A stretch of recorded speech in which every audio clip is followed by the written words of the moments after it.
11th century, all of Europe is in upheaval. Bold rulers achieve new independence from churches and kings. Increasing numbers of towns that grow ever more influential arise around monasteries and dioceses. Skilled professions and trade flourish, resulting in larger markets and new inventions. Increasing numbers of people learn to read and write, and convents lay the foundation for a long tradition of academic scholarship. But it is also a time of conquest. The Moors press forth across the Iberian Peninsula all the way to the Pyrenees. At the heart of the continent, the Rhine divides the descendants of Charlemagne, who are at odds with each other, and the ancient horseback peoples in the eastern plains give rise to the new Polish, Hungarian, and Kievan Rus empires. The Viking territories now extend all the way to the Volga. Their descendants, the Normans, have conquered territories in France, Brittany, and on the Italian peninsula, and are forcing Rome to accept their conditions. To the east towers Constantinople, proud heir of the Greeks and the Romans, the center of the Orthodox Church, eternal bridge between the Occident and the Orient. For generations, the Byzantines have defied the Bulgarian rebels in the west and the Seljuks in the east from this very city.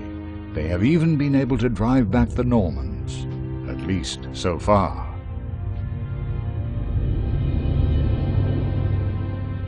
The rural population desires the safety that towns and cities are able to offer, but these also need to protect themselves from the greed of foreign rulers and plundering mercenary hordes. It is not enough to simply provide protection and jobs.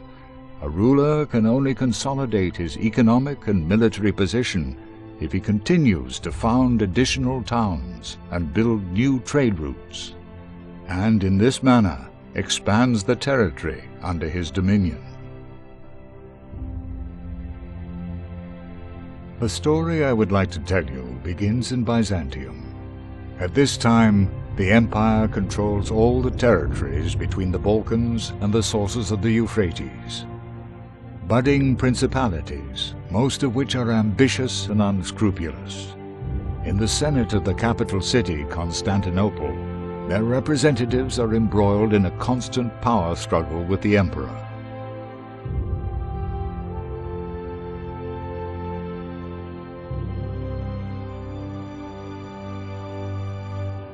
Intrigues and civil war result in the emperor's throne constantly changing hands for centuries. It is only under Constantine X that the empire finds a certain modicum of peace, in part thanks to his ravishing bride Eudokia, whose wisdom is known far and wide.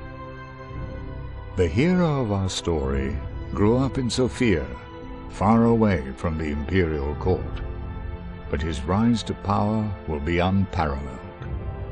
For now, he is as young as he is inexperienced, and much time will pass before I can call him my friend. His name is Leon Baselios. His father made a name for himself on the eastern battlefields, and Leon, full of ambition, strives to follow in his footsteps. The old warrior has just been assigned to the Imperial Guard. Before he departs, he transfers control of Sofia to his son. Leon is to continue leading his hometown, ensuring that it prospers. For this purpose, the father gives his son a book filled with the teachings of a certain wise leader. Thereupon, I encounter this young man for the first time, for I am the author of that book. Listen to the teachings of Rahib the Wise. Your town is the ground on which your glory thrives, and happy is he who finds treasure on this soil.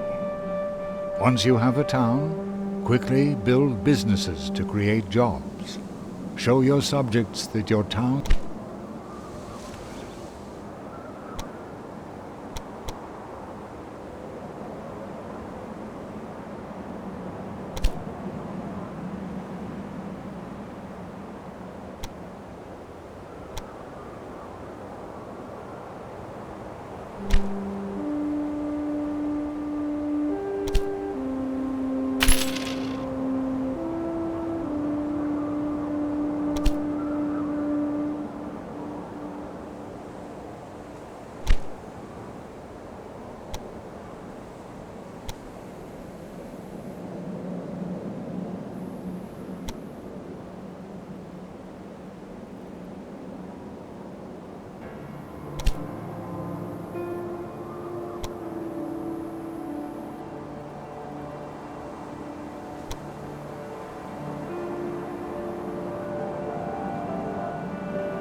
On new businesses, the success of your orders will only become apparent when your market has the right commodities on offer. Once a new business has been built, all those subjects who have been patiently waiting for new jobs will automatically find their way there. But remember, if a person works, he will need to eat.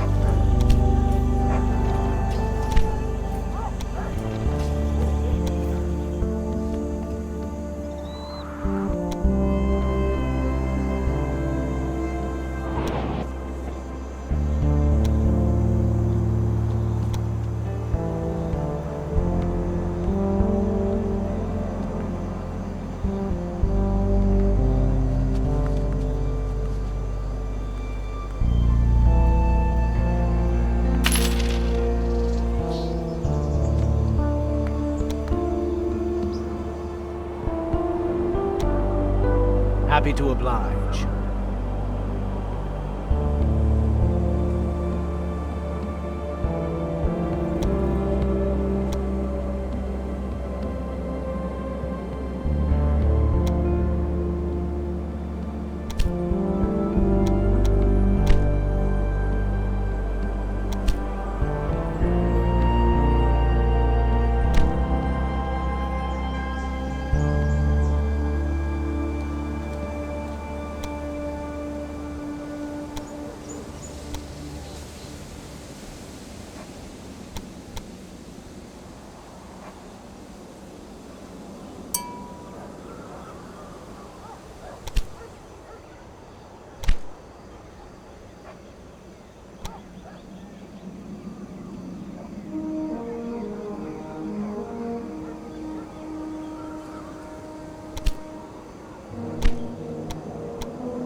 Good afternoon.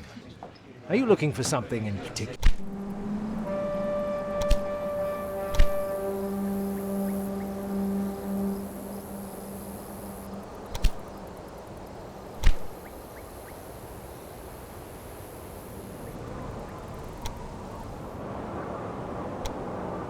Already on the way.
With pleasure.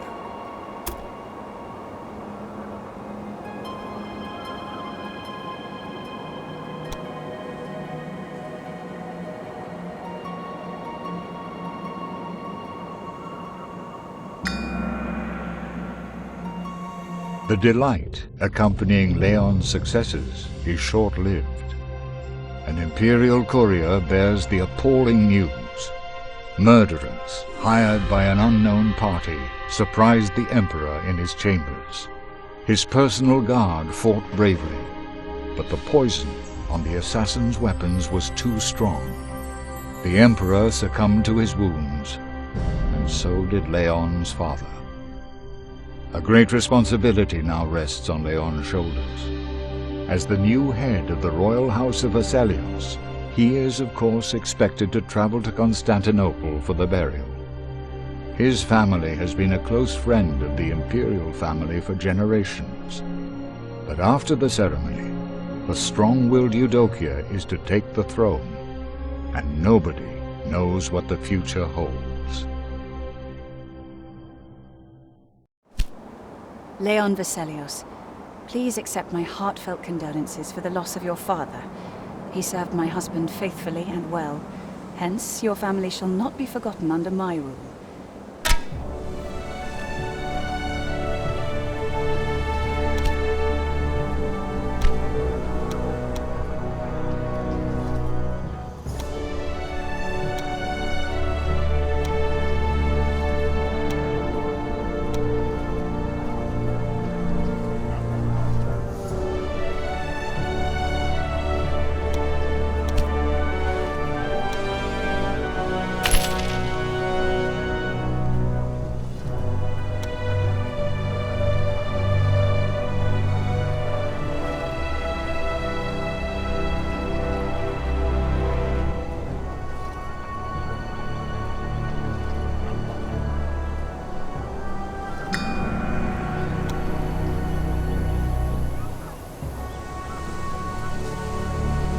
It seems as though all of Constantinople has arrived to send the emperor off to his final resting place. Flanked by other representatives of royal houses, Leon is at the front of the funeral procession, which is led by the imperial widow. She holds her head high as she walks through the crowds. It is not only Eudokia's beauty that draws the attention of the greedy nobles. She will soon need to choose a new spouse, to whom she will transfer the emperor's crown. The longer she hesitates, the more likely it is that civil war will break out among the power-hungry suitors. This makes the oath that Eudokia swears at her coronation even harder to stomach. Before the Patriarch of the Orthodox Church, the Empress swears never to wed again. From now on, the well-being of the Empire is to be her greatest duty and only concern. Esteemed Leon, it was a pleasure to meet you in person. To answer your last question, it was not easy for me to take that oath. But this was the only way for me to secure the throne without having to deal with all the intrigues from people who hoped to have my hand in marriage.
We're practically there.